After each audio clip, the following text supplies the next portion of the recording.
San Francisco's real estate situation just really isn't going so great, right? So you already have many landlords, like for example, this one offering like a crazy upscale office lounge. But let's be real though, sure your work may be like home or like a luxury hotel, but it's still work, right? You're not going to be drinking all day. You're not going to be partying all day. It's still work.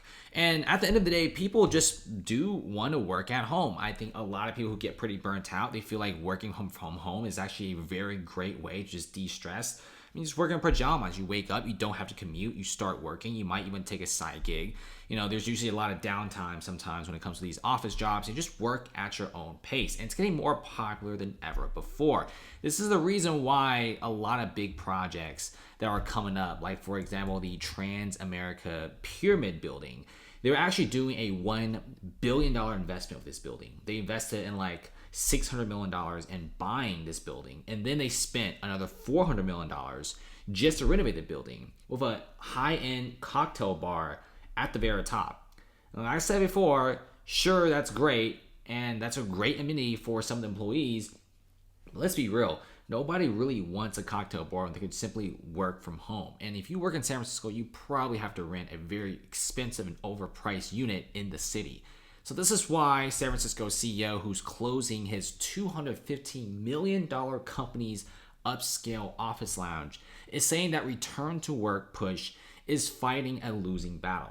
If you guys don't know what's going on here, San Francisco actually lost roughly about 150,000 office employees. And that is no joke, guys. It's not me talking about that. This is like the San Francisco government. Everyone is actually pretty freaked out about how many office workers just simply don't come back anymore. Can you blame them? Not really. Why would you ever go back to the office when you just simply work from home? There's so many gigs these days that are online. Many startups just start online as well. And nowadays, if you have a tech company, you don't have to move to San Francisco. In fact, moving to San Francisco is probably the bad decision. People are going to other cities. Other cities are taking the torch when it comes to tech improvement and tech companies. For the past 6 months, employees at the tech company in San Francisco, they got some pretty cool in-office perks, right? Like a upscale lounge, offer them free drinks. And they're not just free, like crappy drinks like a Coke and rum or a vodka Red Bull. We're talking about specialty cocktails, other drinks that you want. They probably got a bunch of bartenders. And from its 16th floor office, workers can enjoy champagne, a draft beer, while talking about business and collaborating in a restaurant-style booth or working on laptops at the bar.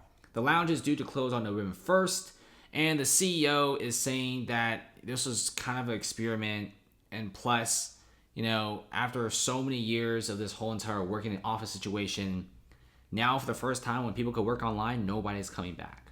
And with the pandemic forcing millions to work from home, they've realized that living through a massive transition like this, they're gonna have to run back some of these offices. Offices are extremely expensive. Having a cocktail bar lounge with specialty drinks isn't cheap at all.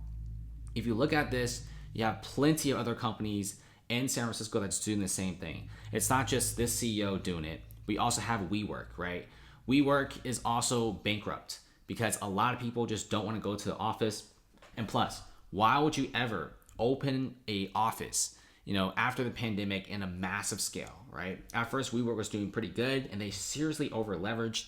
And now, post-pandemic, surprise, surprise, nobody wants to go back to the office. Nobody wants to rent a co-working office either.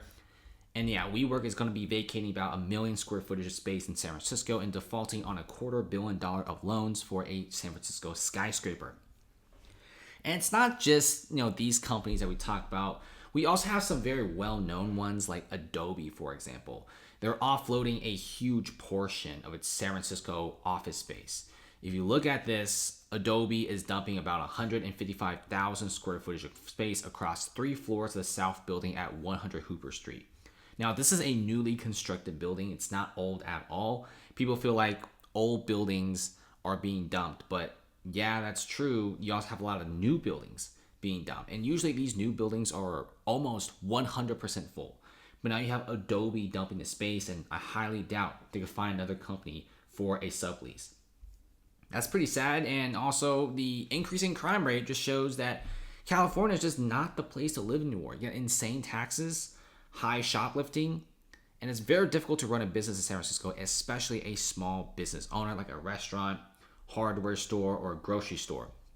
And the crime reports are showing that these fears are being justified, and these numbers are being racked up on the daily.